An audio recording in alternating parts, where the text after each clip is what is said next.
Salut, je m'appelle Dylan et j'ai obtenu mon bac quand je n'avais que 12 ans. Ça paraît dingue, pas vrai? Vous devez vous dire que je suis un genre de génie ou quelque chose comme ça. Eh bien, ce n'est pas tout à fait faux, puisque j'ai eu un score très élevé à mon test de QI, mais ce n'est pas tout. Le truc, c'est qu'à cause de mes parents, aller à l'école était un enfer. Alors je voulais en finir le plus tôt possible. Laissez-moi vous parler de mon enfance et de mes parents pour que vous compreniez comment j'en suis arrivé là. J'étais le seul enfant de mes parents, et c'était ce qu'ils voulaient. Ils ne voulaient pas perdre leur temps à élever plus qu'un enfant. La raison était qu'ils voudraient accorder toute leur attention à un seul enfant.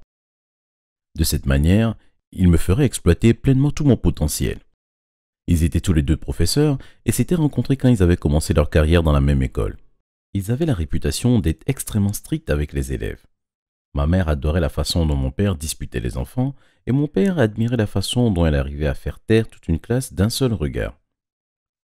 Alors, comme vous pouvez l'imaginer, il n'était pas vraiment gentil et indulgent avec les enfants. Il pensait que la discipline était la seule manière d'élever un enfant sage. Quand je suis né, ils n'ont pas changé d'avis. Ils en étaient peut-être même encore plus convaincus. Ils voulaient que je sois le meilleur dans tout ce que j'entreprenais et ça impliquait de commencer à m'élever vers l'excellence dès le plus jeune âge. Et par jeune, je veux dire quand j'avais 1 mois.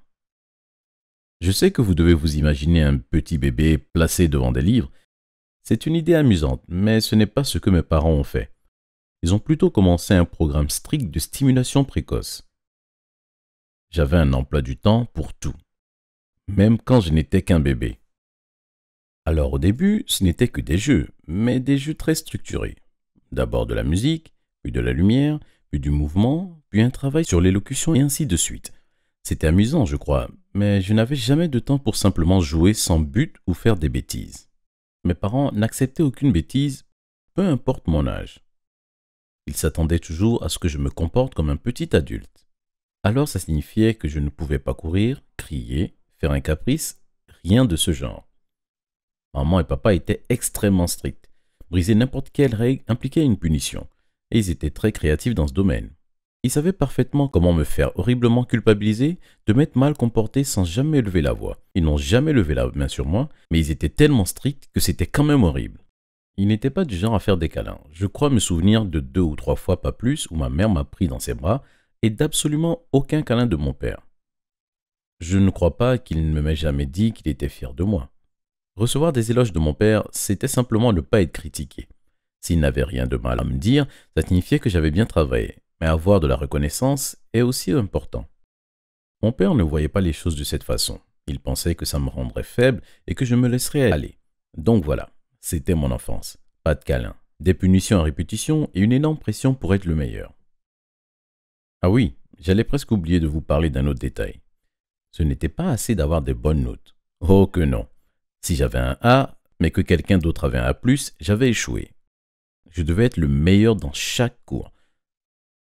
Et ne me lancez pas sur le sujet de la pression qu'ils exerçaient sur moi pour que je sois toujours le premier de la classe. Une année, j'ai fini 2e. J'ai été privé de sortie tout l'été. Ils ne m'ont même pas laissé aller une seule fois au parc ou au cinéma. Je n'avais que des A et mon professeur avait décidé qu'un autre élève avait été un peu meilleur que moi. Et ça a rendu mes parents furieux. Ils ont rejeté la faute sur moi, bien sûr, et j'ai dû passer tout l'été à étudier. J'adore lire et étudier en réalité, mais c'était un véritable enfer. Ils venaient toujours vérifier que je ne me relâchais pas, même rien qu'une minute. Mes parents ne se contentaient pas de laisser mon éducation entre les mains de mes professeurs. Ils en rajoutaient quand j'étais à la maison. J'avais appris mes tables de multiplication avant même d'entrer à l'école primaire.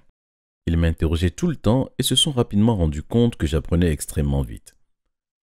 Ils m'encourageaient à faire des recherches sur des sujets compliqués pendant mon temps libre. Au début, c'était amusant, mais ensuite c'est devenu quelque chose qu'ils attendaient de moi plutôt qu'un loisir.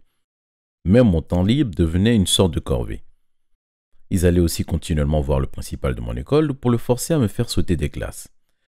Parfois il refusait, rétorquant que ce n'était pas bon pour mon développement émotionnel, mais il disait que c'était un mensonge. J'étais mature et je pouvais gérer la pression. Je crois que d'une certaine manière, j'étais une sorte d'expérience pour mes parents. Vous voyez un peu comment leur éducation stricte a porté ses fruits. Je regrette qu'ils aient été plus soucieux que je sois plus doué en maths et en sciences et en littérature que de me montrer qu'ils m'aimaient. Quoi qu'il en soit, alors que j'avais 10 ans, j'avais déjà fini le collège. Je savais faire des maths à un niveau avancé dans ma tête et lire de la littérature complexe. Honnêtement, j'aimais apprendre des choses dans n'importe quelle matière. Mathématiques, physique, histoire et même chimie. C'était mon truc. Je semblais capable d'absorber les informations que je lisais. Mes parents gâchaient tout mon plaisir pour ça aussi. Vous savez comment? Quand j'avais fini de lire n'importe quel livre, ils m'interrogeaient dessus pour vérifier ce dont je me souvenais. Si je ne cartonnais pas à leur petit interro, ils me faisaient le relire. Vous pouvez imaginer que c'est bien vite devenu très lassant. Honnêtement, aller à l'école était le moment le plus facile de la journée. Aucun de mes professeurs ne pouvait être pire que mes parents.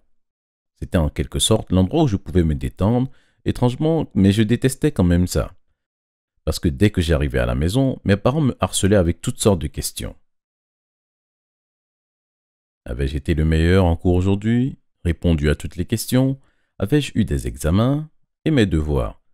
Mes professeurs m'avaient-ils fait des éloges? Ils voulaient toujours que j'offre des pommes à mes professeurs et c'était si humiliant. Ce qui était drôle, c'était que même si j'étais le plus jeune dans chaque classe, je n'ai jamais été harcelé. Même pas quand j'arrivais en cours avec un cadeau que mes parents me forçaient à donner à mon professeur. Je ne sais pas si c'était parce que mes camarades de classe m'appréciaient ou s'ils voulaient que je les aide à faire leurs devoirs. Pour l'une ou l'autre raison, j'aimais avoir des amis. Être avec eux était le seul moment dans mes journées chargées où je pouvais me détendre et être en quelque sorte un enfant. J'adorais déjeuner avec eux et parler d'autre chose que de mes notes et de ne jamais être assez bien. Évidemment, je les laissais recopier mon travail et je les aidais même à étudier. Ça ne m'embêtait pas vraiment et ça me donnait l'occasion de rentrer à la maison un peu plus tard. À un moment, j'ai même commencé à faire des cours particuliers à des élèves plus grands. Mes parents ne voulaient pas que je le fasse au début. Ils affirmaient que cela allait me détourner de mes propres études, jusqu'à ce que je leur rappelle que je pourrais ajouter ça à mon CV pour m'inscrire à l'université. Alors ils étaient totalement en faveur de ma décision. Si quelque chose ne m'aidait pas à devenir meilleur, ils pensaient simplement que c'était une perte de temps totale. C'était pour cette raison que je ne voyais mes amis qu'à l'école. Je n'étais pas autorisé à aller chez mes camarades de classe, sauf si c'était pour des cours particuliers. Et ils ne pouvaient certainement pas venir chez moi. Les anniversaires, les soirées pyjama, les fêtes, tout ça était interdit. Mes parents affirmaient que c'était pour me tenir éloigné des distractions. Ce qu'ils ne semblaient pas comprendre était que j'avais vraiment besoin d'avoir des amis. C'était fatigant de n'être que le meilleur tout le temps sans faire de pause pour interagir avec les autres. Et les quelques fois où ils m'autorisaient à passer du temps avec d'autres personnes, ce n'était pas du tout intéressant. Ils invitaient des génies à dîner et leur demandaient de me parler pendant le repas. J'étais censé leur poser des questions et apprendre grâce à eux. Ils voulaient aussi que j'impressionne tous ces gens et que je les fasse passer pour les meilleurs parents du monde. J'étais si impatient de continuer de sauter des classes, mais pas pour les mêmes raisons que mes parents. Je ne voulais pas être le meilleur, je voulais juste en finir avec tout ça. Je voulais terminer le lycée pour que mes parents me laissent enfin tranquille. C'est alors que quelque chose d'autre d'un peu étrange est arrivé. Les filles semblaient beaucoup m'apprécier.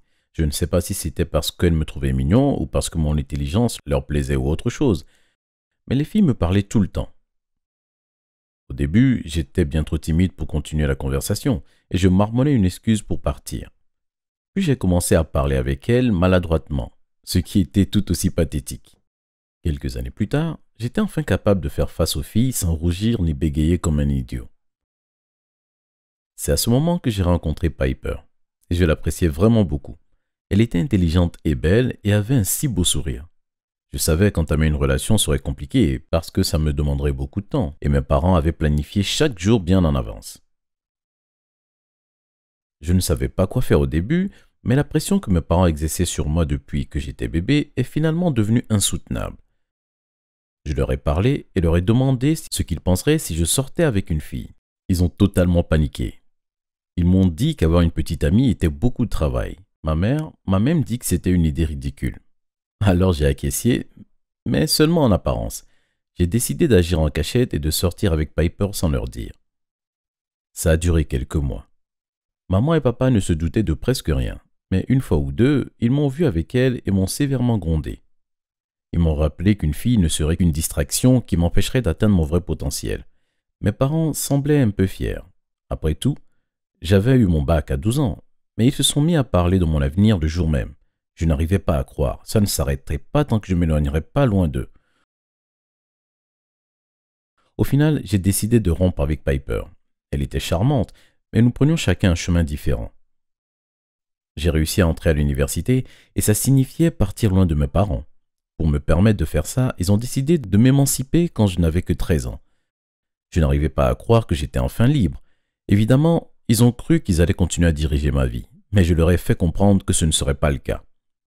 Maintenant, je ne suis plus dépendant d'eux et j'ai eu une bourse qui couvre tous mes frais universitaires. J'ai totalement coupé les ponts avec eux. Je n'ai parlé ni à l'un ni à l'autre depuis des mois et je n'ai jamais été aussi heureux. Merci d'avoir regardé cette vidéo. Quelle est la pire chose que vos parents vous aient faite, soi-disant pour votre bien? Dites-le nous dans les commentaires. Abonnez-vous et jetez un œil aux autres vidéos de la chaîne.